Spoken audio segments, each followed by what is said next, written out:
Sairam electronics and batteries आणि Bajaj finance घेऊन येत आहे आपल्यासाठी भव्य lucky draw. Dasara Diwali bumper lucky draw offer. Total 21 बक्षीस.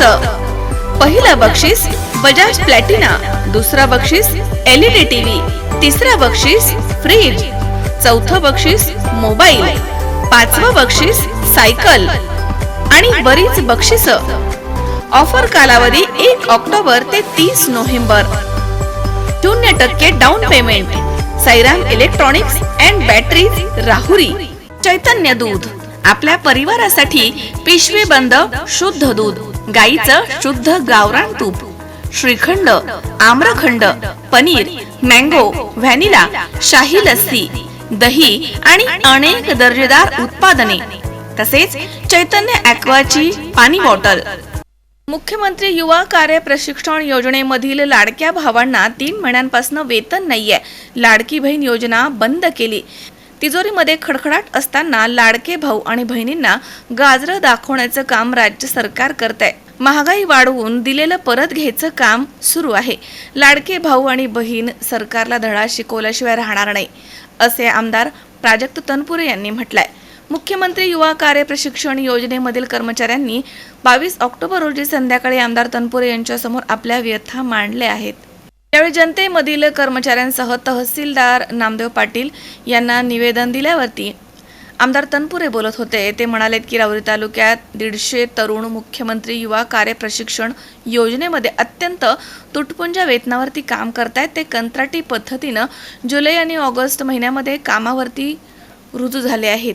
तालुक्यातील ग्रामपंचायत कार्यालय, पंचायत समिती, तहसील कार्यालय इथे काम करत आहेत. त्यांची हजेरी पाठवली आहे, परंतु 3 महिन्यांपासून त्यांना वेतन नाही आहे. निवडणूक डोळ्यासमोर ठेवून घाईघाईमध्ये केलेल्या योजनांचा तरुणांना मनस्ताप होतोय. तरुणांना गाजर दाखवून त्यांचा राजकीय लाभ घेण्याचा प्रयत्न महायुती सरकारनं चालवलाय. श्रावणबाळ, संजय गांधी निराधार योजना अशा योजना आचारसंहितेमध्ये चालू आहेत, परंतु निवडणुकीच्या तोंडावर आणलेली लाडकी बहीण योजना आचारसंहितेचं कारण करून बंद करण्यात आली आहे. वास्तविक निवडणूक आयोगाच्या समोर बाजू मांडायला राज्य सरकार तरबेज आहे. धनुष्यबाण चिन्ह एकनाथ शिंदे यांना मिळत आहे, घड्याळ चिन्ह अजित पवार यांना मिळत आहे. प्रत्येक निर्णय राज्य सरकारच्या बाजूने लागतो. मात्र लाडकी बहीण योजना चालू करायला सरकार कमी पडत असेल तर शंका येते. तिजोरीमध्ये खडखडाट असताना लाडके भाऊ आणि लाडक्या बहिणी यांना गाजर दाखवण्याचं काम सरकारनं केलंय. ऐन दिवाळीच्या तोंडावर किराणा सामानाच्या महागाईचा भडका उडवलाय. एका हातानं द्यायचं आणि दुसऱ्या हातानं परत घ्यायचं. लाडके भाऊ आणि बहीण हुशार आहेत, ते सरकारला धडा शिकवतीलच, असं आमदार प्राजक्त तनपुरे यांनी म्हटलंय. मुख्यमंत्री युवा कार्य प्रशिक्षण योजनेअंतर्गत कार्यरत आहे. रुजू रिपोर्ट, हजेरी रिपोर्ट गेलेत 3 महिन्यांपासून वेतन मिळालं नाहीये. आमदार प्राजक्त तनपुरे यांच्या समोर व्यथा मांडण्यात आली आहे. तहसीलदारांना निवेदन देण्यात आलंय. त्यांनी 4-5 दिवसामध्ये वेतन मिळेल असं आश्वासन दिलं आहे, अशी माहिती पंचायत समितीमधील कंत्राटी कर्मचारी समीर सिनारे यांनी दिली आहे. मुख्यमंत्री युवा कार्य प्रशिक्षण योजना, जिला लाडका भाऊ या नावाने जी योजना फेमस आहे, असे सगळे लाडके भाऊ आज माझ्याकडे त्यांची व्यथा घेऊन आले होते. काही जुलै महिन्यामध्ये जॉईनिंग केलेली मुलं आहेत, काहींनी ऑगस्ट महिन्यामध्ये जॉईनिंग केलेलं आहे आणि अजूनही या लाडक्या भावांचा पगार महाराष्ट्र शासनानं त्यांच्या लाडक्या भावांना मुख्यमंत्र्यांना काही केलेलं नाही. 3-3 महिने झालेले आहेत. ही मुलं त्यांना नेमून दिलेल्या जागेवरती काम करतात, पण मात्र त्यांचा 1 रुपया देखील पगार. या राहुरी तालुक्यात जवळपास 150च्या आसपास अशी मुलं आहेत, ज्यांना मात्र सांगितलंय की ही अशी अशी योजना आहे. त्यांचे सगळे पंचायत समितीमुनी तर जवळपास महिन्याभरापूर्वीच त्यांचे जॉईनिंग रिपोर्ट, हजेरी रिपोर्ट सगळे पाठवलेले आहेत. खरे पाठवायची देखील आवश्यकता नाही. सिस्टीमच खरी अशी लावली पाहिजे होती की माणूस जॉईन झाला की त्याचं महिन्याभरात लगेच पगाराची देखील सिस्टीम लगेच चालू झाली पाहिजे होती.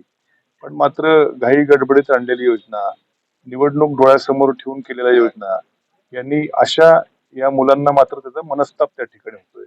3-3 महिने झाले पगार नाहीत आणि म्हणून राज्य सरकारनं निवडणुकीच्या डोळ्यासमोर ठेवून घाईघाईनं हे सगळे कुटाणे केलेले आहेत. त्याचा त्रास या मुलांना त्या ठिकाणी भोगावा लागतोय. 3-3 महिने दिवस रात्र काम करून खरं तर सरकारी नोकर भरती व्हायला पाहिजे. सरकारी नोकर भरती होत नाही. ते काम या कंत्राटी फक्त नेमणुका करून यांच्याकडनं एक प्रकारे करून घेतलं जातंय. या भरतीमध्ये कुठल्याही प्रकारचं आरक्षण नाहीये आणि तुटपुंज्या पगारावरती खरं सरकारचं काम यांच्याकडनं बिचाऱ्या मुलांकडनं करून घेत आहेत आणि त्यांना 3-3 महिने पगार देत नाहीत. अशा प्रकारची राज्य सरकारची अवस्था आहे. यांच्या तिजोरीमध्ये मुळात पैसेच नाहीयेत आणि तिजोरीमध्ये पैसे नसताना देखील आमच्या अशा या युवक मित्रांना काहीतरी गाजरं दाखवून त्यांचा राजकीय लाभ घेण्याचा प्रयत्न या महायुती सरकारच्या मुख्यमंत्र्यांनी केलेला आहे. हे जरा आमच्या लाडक्या भावांचं, आमच्या लाडक्या बहिणींची देखील योजना निवडणुकीच्या तोंडावर आणली आणि ती देखील बंद केलेली आहे. म्हणजे आचारसंहितेचं कारण सांगतात, पण मात्र आचारसंहितेमध्ये बाकीच्या ज्या शासकीय योजना त्या का बंद नाहीत? सावंतबाळ योजना आहे, संजय गांधी निराधार योजना आहे, या योजना मात्र आचारसंहितेमध्ये चालू आहेत. ही योजनाच फक्त लाडकी बहीण बंद का त्या ठिकाणी करतात? निवडणूक आयोगापुढं राज्य सरकार त्यांची बाजू खूप चांगली मांडायला तरबेज आहेत. म्हणजे धनुष्यबाण चिन्ह हे एकनाथ शिंदे साहेबांना मिळतं, तेवढा युक्तिवाद ते करतात. घड्याळ चिन्ह अजितदादांना मिळतं, तेवढा युक्तिवाद ते निवडणुकासमोर करतात. प्रत्येक निर्णय हा निवडणूक आयोग यांच्या बाजून लागतो. पण मात्र लाडकी बहीण योजना मात्र त्या ठिकाणी हे सरकार चालू करण्यामध्ये निवडणूक आयोगाकडून कमी पडत असेल, हे आम्हाला शंका आहे की खरं वास्तविक पाहता तिजोरीमध्ये पैसे नाहीत. तिजोरीमध्ये खडखडाट असताना फक्त निवडणुकीच्या तोंडावर लाडक्या भावांना, लाडक्या बहिणींना गाजर दाखवण्याचं काम हे सरकार त्या ठिकाणी करतंय आणि एका हाताने द्यायचं आणि दुसऱ्या हाताने घ्यायचं. महागाई एवढी वाढलेली आहे की दिवाळीच्या साठी, फराळासाठी जे जे काही साहित्य लागतं त्या सर्वांचे रेट त्या ठिकाणी वाढवून ठेवलेले आहेत आणि म्हणून हे निवडणुकीच्या तोंडावरती आमच्या लाडक्या भावांना, बहिणींना वेड्यात काढण्याचं काम हे सरकार करतंय. पण आमचे भाऊ बहीण सगळे हुशार आहेत, कोणीही वेड्यात निघणार नाही. या सरकारला नक्की ते धडा शिकवल्याशिवाय राहणार नाही. मनोज साळवेसह सतीश फुलसौंदर, C24 तास, राहुरी.